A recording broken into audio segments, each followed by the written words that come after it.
Hi, I'm Denise O'Malley, the founder of You Define Wellness, and welcome to an intriguing new series that we're doing called This Is My Story. Let me tell you why I wanted to do this.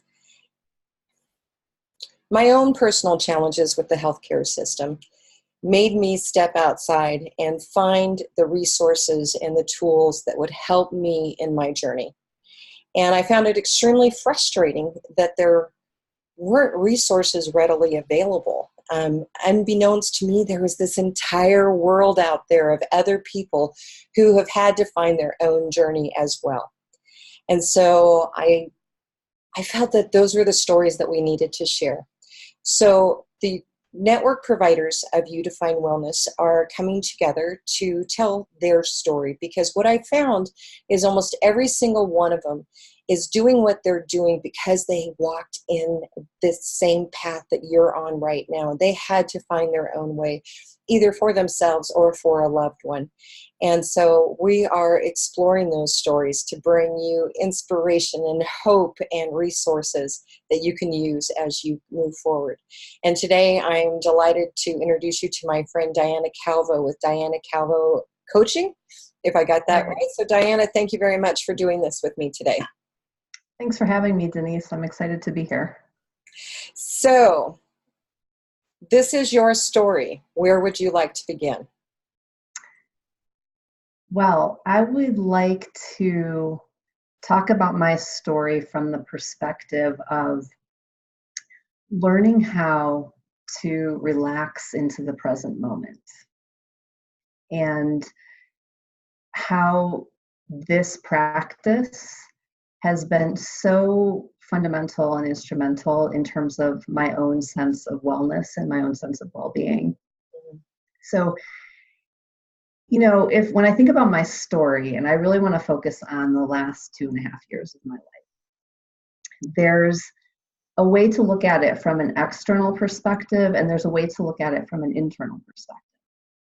And when I think about what was going on in my external world during this time, it's the story of someone who made a lot of radical changes in her life over a very short period of time, and during a stage of life that most people are not doing that.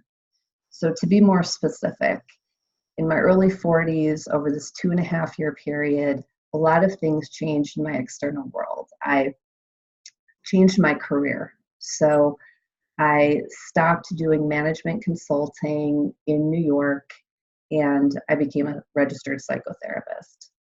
At the same time, I also moved. So I moved from living in New York to moving in Colorado, which are not just two different states, but two different regions of the country with very different cultures. Mm-hmm. I went from being a homeowner to being a renter. And I also I went from being in a 5-year post-divorce relationship to being single again. So a lot of big life changes in a short period of time in my 40s, which is a time of life when most people are kind of settling into stability for the first time.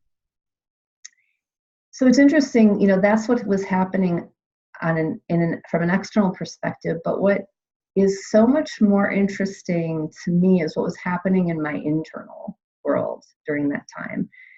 And what was happening was that I was learning how to relax into the present moment and developing that practice in my internal world. And one of the biggest learnings that I have as I reflect on this is that I lived my whole life with this belief that if I could only change the things in my external world, that then I would feel happy. I would feel good inside. Right. But what I learned is that it's actually the other way around. And it was through this focus of learning how to relax into the present moment and really putting my attention to my internal world and focusing the changes there, that all these other big things that happen in my life that might appear to be very dramatic and radical actually sort of just evolved organically and naturally, and with flow. And so that's really the story that I was interested in sharing Mhm. today and exploring with you. Those are, you're right, those are some really big things that were taking place in your world. And were they planned? It just happened? It seems like you were in a bunch of chaos all at once. Mm. Yeah, and I can provide a little bit of context to sort of what led up to this 2.5 year period. And what was happening was that I was in the midst of my corporate career, and I was at the height of my career in the sense that I had been promoted to managing director and had been in that role for 3 years. And in the type of work that I was doing, that's the equivalent of really entering the executive ranks. So I was at the height of my career and looking around at my life and feeling profoundly unhappy. And another way to say that would be living with severe depression. Right. And at the time, what I thought to myself was, if only I could find the right job. If only I could find the right job, everything would be okay. Right. And so I went out and I hired a career coach. And to explore this topic, which is where I was focused around, what kind of work can I do that's going to make me feel happy, make me feel okay, make me feel good inside? And unbeknownst to me, my career coach had personal experience with maternal narcissism. Mm-hmm. And she not only had lived that in her life, but had studied it. At one point was a psychology major and had studied it, and it's something that she was exploring. She was supporting people with this in other capacities, so she knew something about it. And in the course of our conversation, she said, I have to tell you, as we're talking about these things at work and you're answering my questions, I really get this sense that maternal narcissism might be something that is real for you, that you grew up with. She said, the way that you see the world and the way you experience life is shaped in a certain way because of this thing that happened in your childhood. And she said, I don't really know that there's much for us to talk about in terms of work until you explore this other issue further. And that really changed my world. And so she gave me a whole bunch of resources, and I went off and I did my own research about maternal narcissism, and it became very clear to me very soon that wasn't the case, that was in fact what had happened. And as a part of my research, one of the things that I came across was this 5-step model for recovery. And the very first step in recovery is to grieve. Mm-hmm. And I was at this point where I was so ready to experience life in a different way and so tired of the way my life had been up until that point that I was all in. Whatever I needed to do, I was ready to do. And the first step was to grieve, and I didn't know how to do that. Mm. I was very much emotionally numb, and I didn't know how to access any emotions, let alone grief. Right. And so as I started to work with different modalities of healing, including energy healing and intuitive healing, which were extremely important in my journey, it was through that process of trying to learn how to grieve that I began to learn how it was for me to relax into the present moment. And it was through that process of relaxing into the present moment that I was able to come in contact with my own emotions and to release a lot of this pent up pain that I'd been storing inside my body for my entire life. So there are a few things that are coming up that I have questions about. Let's start off with, for the person who doesn't understand what maternal narcissism is, can you describe it? Sure. So maternal narcissism is a parenting style where children are not getting their emotional needs met, where there's a lack of empathy from the parent towards the child, And it can take the form of either severe or extreme abandonment or severe or extreme interference. Mm-hmm.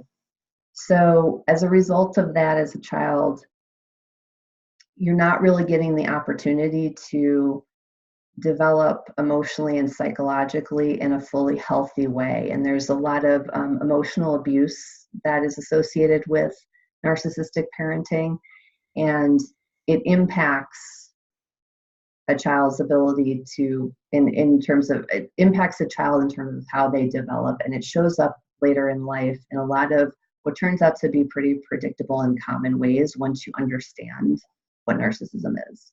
Yeah. Yeah. So the other thing that struck me from the story that you were telling about this career coach is how amazing it is that you found that career coach. It blows my mind. And it just reinforces my belief that when the student is ready, the teacher will appear. I couldn't agree more. And it actually kind of gives me shivers as we're talking about it, because it was, when I look back on it, an absolute miracle. Yeah. It was literally the result of a Google search. And I've often said that Google has been my portal to the universe with a capital U, Right. because I think I typed in something like, how can I find work that I love? And this person came up. There was nothing about her background with maternal narcissism, anything that I looked at, because it was about career coaching. And I truly believe that I was ready, and that was the reason why she showed up. It was exactly the person I needed to talk to in that exact Yeah. moment. Very miraculous. Wow. So that sets you down a whole different path. I mean, it obviously she was a great career coach, and that this has become your career now, is helping people. But I'm just blown away by that story. Mm, That's awesome. yeah. And during that time in my life, many other people as well Mhm. that just showed up. So one of the lessons that I'm hearing and that I see is that when we put ourselves out there and we make that initial connection, it's amazing how many other unrelated doors end up opening, and as we're going along our path, and when it's time to go a new direction, it suddenly shows itself. And so that's the type of thing that gives me hope when I don't know what to do, of knowing that keep plugging away, you're going to find the right person. And then at the other, that may not be the end door, but it's the opening to so many other opportunities to grow and learn and heal, that it's amazing that you found the person that way. Yeah, and what you're talking about really points to this whole idea of relaxing into the present moment, because I know that for me, when I'm facing a challenge and I'm not sure what to do, there's a tendency to really try and hold on tight Mm-hmm. and to control and to figure it out and to really get head heavy in terms of thinking and analyzing and options and pros and cons. And the paradox of that is that when we do that, and when I've done that in my life, I've experienced that I'm actually closing myself off Mm-hmm. to what's possible. And that's the practice that I began 2.5 years ago and still work with today, is around, I don't know what to do. How can I just relax into that Mm-hmm. reality that I don't know? Mm-hmm. So what's and the answer? and be with that. And so the answer is, it's a matter of where you focus your attention. Mm-hmm. And for me, what that looks like is stopping. And for me, I close my eyes Mm-hmm. and I put my attention inward, and I ask myself the question, what's happening now? Mm-hmm. And I like to explore that from different ways at different times. So sometimes it's what physical sensations are happening in my body. What kind of energy can I sense in my body? What emotions am I having? What thoughts am I having? And this practice of noticing those things. Mm-hmm. Moving to that position when you're feeling so lost, of where you're concentrating on the things that you were just talking about, and where you're focusing your attention, can feel like a 1,000-pound boulder. Of just getting to that point of setting aside this turmoil and mess that's going on in your brain, to being able to focus on that can feel like a 1,000-pound boulder of moving it. So what would be the first step that you would recommend somebody do? Yeah, and I really want to acknowledge the truth of what you're saying. And this is why it's so simple and not easy. And especially taking into consideration the social context in which we're living, and the cultural context in which Yeah. we're living, where I wasn't taught these skills growing up. And in my day-to-day life with most people, this type of thing is not talked about. It's not valued necessarily. And so I just want to acknowledge the difficulty in it. But at the same time, the rewards are there. And so one thing that I often encourage people to do is to put it in the calendar. If that's what it takes to make 15 minutes even a day. If it needs to be in the calendar, put it in the calendar and set aside 15 minutes to just give yourself the opportunity to be with yourself for a second. Mm-hmm. It's very it's an interesting thing because it's a simple thing to do and yet so radical. And sometimes we need to not go it alone and hire a coach like you to help us through those mental stumbling blocks and barriers that we put up for ourselves. That's the exact reason why there are people like you out there to help guide those who just can't do it by themselves.